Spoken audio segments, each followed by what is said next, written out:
wanted to show you a couple different things with this video today. I just recently purchased maskCARA's 3D foundation palette, and a friend of mine, Nikki, asked if I would do a little tutorial showing how I use that. So I'm going to be covering that in this video. I usually don't do very involved makeup looks just because I don't wear them that often, and a lot of people who I think watch our videos, I don't believe would wear them that often either. But it's fun to push your boundaries and to try new things, and since we are in the height of wedding season and special occasions, I thought that I would take a few minutes to help you guys figure out some ways to really amp up your special occasion makeup look game. So I'm going to show you this warm smoky eye that I believe is doable for everyone, unless you are 12. But girls aren't going to wear makeup when they're 12. If you do, that's fine, whatever, don't be mad. I'm going to show you a couple tips on what to do for special occasion makeup that will actually make it last. So if you're going to an outdoor wedding or you're going to be sweating your gourd off because you live in the South like I do, then all of these tips and tricks should help your makeup to have a lot more staying power than a normal quick throw on application of some BB cream and heading out the door. So if you're interested in hearing about any of those things, then just keep watching and I hope that you enjoy it. First things first, say bye to the glasses. I'm going to start off with a primer. This is the Smashbox Photo Finish Foundation Primer. Moisturizer is great, but it might not lock your makeup onto your face as well as a primer would, because that's what primers are formulated for.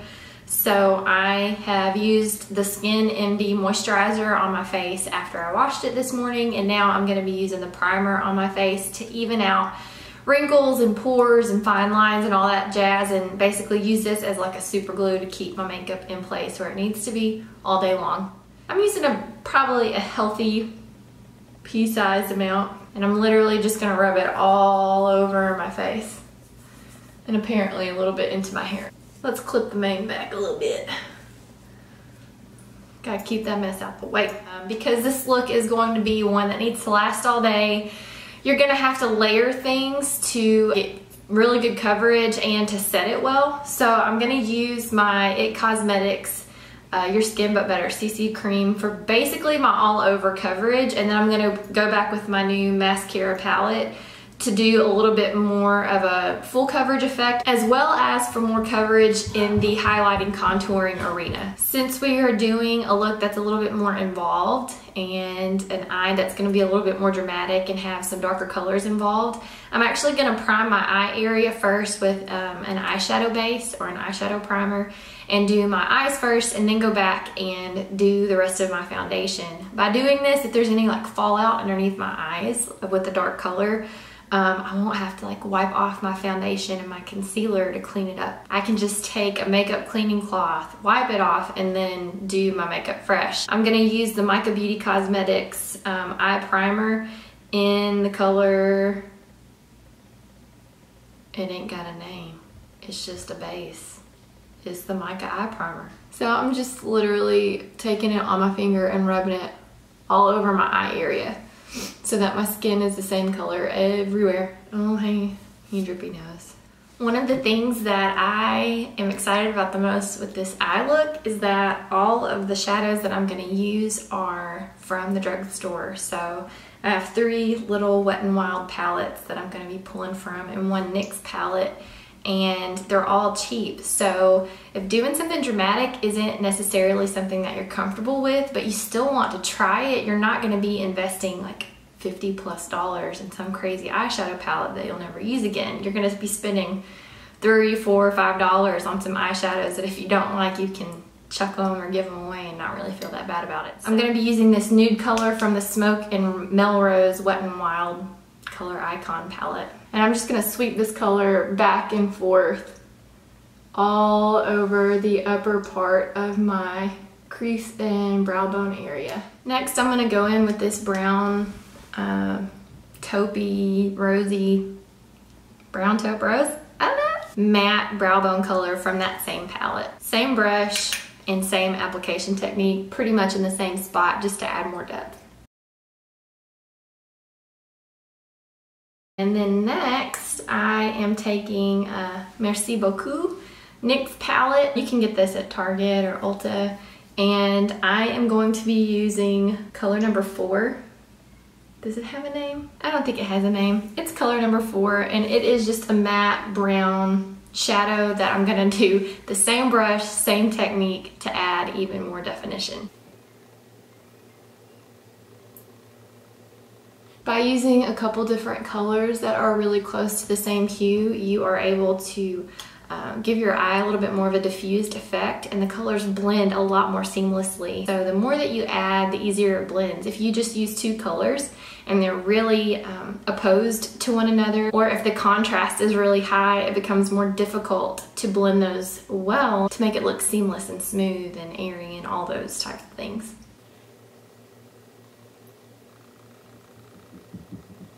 And next, I'm gonna go in with color number 5, which is this middle color in the NYX Merci Beaucoup palette. And it is like, it's just like a cool brown, a shimmery cool brown. I think that it's gonna look more satin on the eye than glittery. And it's really gonna add the depth into the outer corner. So I'm taking this a little bit more tight precision blending brush by Sigma. It's called a Diffuse Crease E83. And I'm just gonna pack that color right into the corner of my eye and blend it up and out. The reason that I'm choosing these colors is because they are very versatile for most skin tones. Now I'm gonna use this middle, like really pretty purple eggplant color from the Smoke and Melrose Wet n Wild palette. And I'm just gonna kind of layer that back over the outer corner color to bring in just a little bit more dimension with a color that complements every eye color, every skin tone, and it's not just like a warm smoky eye. There's actually a little bit of color that brings life and vitality to the look. So I'm literally just stamping it over that same color and then blending it up. Same brush, same technique, just a different shadow. I would say don't wait until the day of to like put all of this makeup on before you're going to your big shindig. Try it out. Like one night before you're going to bed, just pull all your stuff out, put all the makeup on, and practice. Practice all the techniques, especially if they're new to you or the colors are new to you. So then if you don't like it, you can just wash it off and go to bed and try again the next day. That's something to keep tucked away in the back of your head, to not be fearful of makeup, because you can always wash it off. Now with the Sigma E55 eye shading brush, I'm gonna go in with this golden crease color and start stamping it in the middle of my eyelid and work towards the inner corner of my eye, just to give a little bit more of a lighter effect. Just having a little bit more shimmer and just a little bit lighter of a tone, especially a gold tone, helps keep the eye looking more awake, and it just makes your eye look pretty, girl.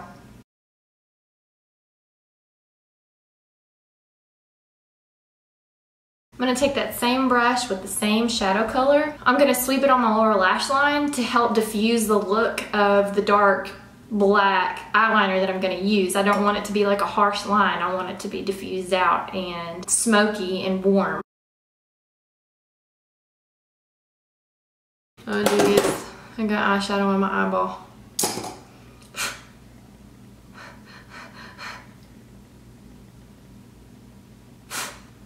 Okay. Now I'm gonna pick up this little Wet n Wild Trio Walking on Eggshells. It's hands down one of the most popular Wet n Wild palette things. So I'm going to take the brow bone color and I'm actually gonna use it on my brow bone for a brow bone highlight.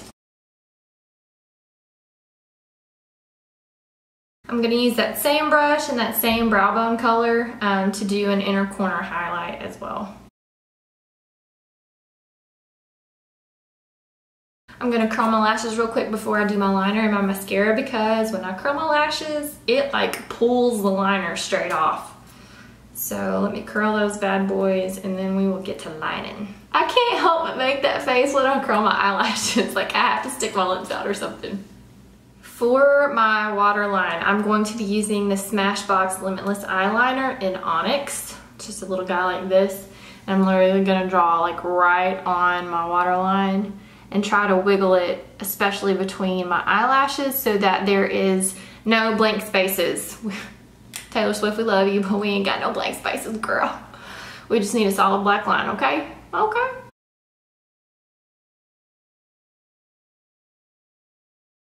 Now I'm gonna use my favorite Carbon Black Liner Intense by L'Oreal. Paris, oui, oui. Let's draw them wings on. We getting real close, cause we good friends, right? Can y'all see that? Is that good? We're gonna make it work. Cause I gotta be looking up. My eyes ain't that good.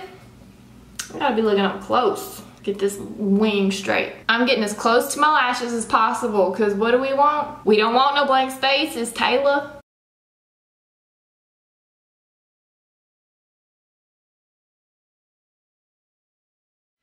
So now it's time for the foundation, and I am going to go to town. You're wanting this to last a long time, so if you want full coverage foundation, you gotta use that primer, and it's a good idea to use concealer and really hit the spots that you're gonna be worried about. And if you have brushes, use your brushes. Your fingers are gonna give you a great finish, but your brushes are gonna give you the best finish. So like I always do, I'm blending it into my hairline. Steve's probably like, oh my gosh, my life is so weird. Baby, you knew that? That's why you married me, okay? Ooh, that guy right there is gonna give me the most trouble. Y'all, it's getting dark outside.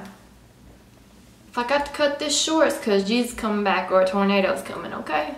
I should just film all of my stuff sitting on the counter. So I'm gonna dot it under my eye and be really careful that I'm gonna take my, I guess, precision concealer brush and then go back and really follow the line of the diffused look under my eye. So I'm tapping that in all the normal places, making that triangle, going out. You have to be careful. You don't want to mess up that eye, but even if you do, it's not a big deal. You can go back and fix it. So I've got my little flat, what are we calling this one? Oh, it's just a Sigma foundation brush, F60. I like to use it for my concealer though. So I'm literally just like following the lines, drawing it and then pulling it down. So we'll do the same thing over here. Oh, I got that on my eyelashes. Following the lines and then pulling it down. Oops. Y'all seeing this? And then blending it out. I'm gonna go ahead and show y'all how to conceal stuff. For blemishes and pimples and everything that you need to conceal, my all-time favorite concealer, literally since I was a freshman in college, is Almay Clear Complexion Concealer. I'm gonna be using it in light, medium 200. It has salicylic acid in it that helps fight your pimples. See, multitasking, it's a good investment. So what I'm gonna do is I'm gonna just lightly tap it onto the blemish, let it dry for just a little bit because you don't want to like wipe it all off while it's still wet.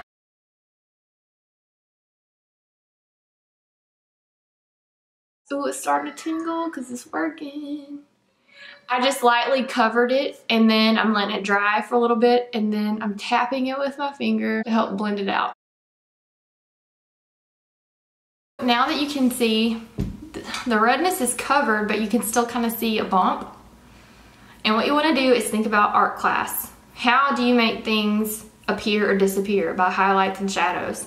So we're going to apply the principles of contouring and lighten the underside of our blemish or pimple to make it appear as though it's flat. So you want the bottom half to be lighter than the top half so that it appears flat. It's all about illusion. I'm going to use my Chella highlighter pencil in ivory lace and just really lightly like tap on the underside of this thing and you can watch it magically disappear.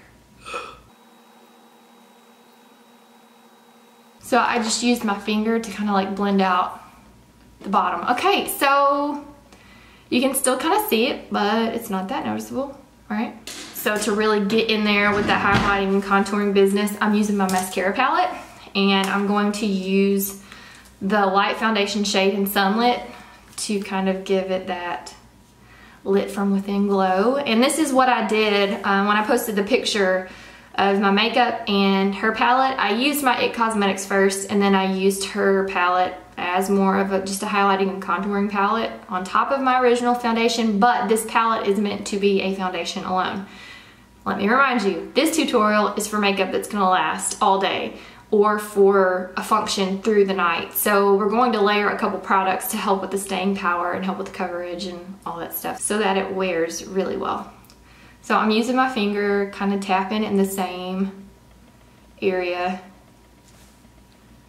where my under eye concealer was. Same motion across and down, up on the side of the nose because it's still kind of red looking and we don't want any redness. Now that that's on, I'm taking that same foundation brush and I'm just gonna go back and really blend this out. And you're probably thinking, oh my gosh, Craig, your face be looking yellow. Don't worry, it blends out. Now I'm gonna use this walnut color to go in as my under cheekbone contour color. I'm gonna draw it on with one finger, just pressing like right underneath my cheekbone where I can feel it and kind of stopping at the corner of my eye. You don't wanna bring it too far in because you'll look like you have a beard, and then just blending it up. I'm gonna take a little bit more of that, contour my nose, just drawing lines straight down the side that are running parallel to give my nose the illusion that it's actually symmetrical when it's not. Before I do my bronzer, I am just gonna swirl and tap off my translucent Power by Rimmel, and I'm really gonna set all this business because I don't want any of it to budge. So I've used primer to help lock it in, I'm gonna use the setting powder to help set it, and I'm gonna use the setting spray too because I don't want this stuff to melt off my face. Just swirling it in there, tapping, and then pressing that into my skin to really lock everything in. What I'm gonna do next is go back over everything with powders, with a bronzing powder to help set it, with a highlighter powder to help set it, and with my blush, and then I'll come back and show you the finished result. Okay, so I hope that you're not mad that I didn't show you what I did with my bronzer and stuff. It's the same thing that I do in like every other tutorial with the bronzing powder and highlighter and all that stuff. I just applied it over the cream products because if you think about it like baking a cake, you want to mix your liquid and your powder to make the cake so that it can bake. I know that sounds kind of crazy. So do cream products first and then use your powder products to set, so it's kind of like a double whammy. So I basically just went back over everything that I did with my powder products. I used the Tarte waterproof bronzing powder in Park Avenue Princess. I used the NYX blush in Pink Rose, I believe. I used TooFaced Candlelight Illuminating highlighting powder, and what else? And I used Wet n Wild's Think Pink Matte Pink Lipstick, and then used Cargo's lip tart in pink over that to gloss it up. Then for hair, I did a really easy, it's not an updo because my hair is down, but it does look a little bit more polished and finished. I did like a loose or kind of a pulled out braid to braid my bangs back and keep them out of my face, and then twisted the side back so that it would all stay side swept. That's a really easy thing to do with your hair if you don't want to figure out how to do an updo and you don't just want to wear it down like you normally do. Then like twist your bangs back or do a side swept look to help keep you feeling amped up a little bit. I really hope that you like the colors that I chose too, because I feel like with fall ushering its beautiful way in, I think that these colors pair really well, like I said, for multiple skin types, to transition from season to season, and to wear to multiple events, because they are so rich and warm and just glowy. So it really will either enhance your tan or warm your skin tone up if you don't have one. It's really a multi-purpose, multitasking makeup look. So if you liked it, then click the little thumbs up or leave us a comment and tell us the things that you liked or were helpful or you would like to see more of, or maybe even questions that you have of things that we didn't hit. And hopefully you won't be mad that we left something out. As always, thank you so much for watching. We really appreciate it, and we're very thankful for your support and look forward to making more things for you in the future. Hopefully we'll see you around soon.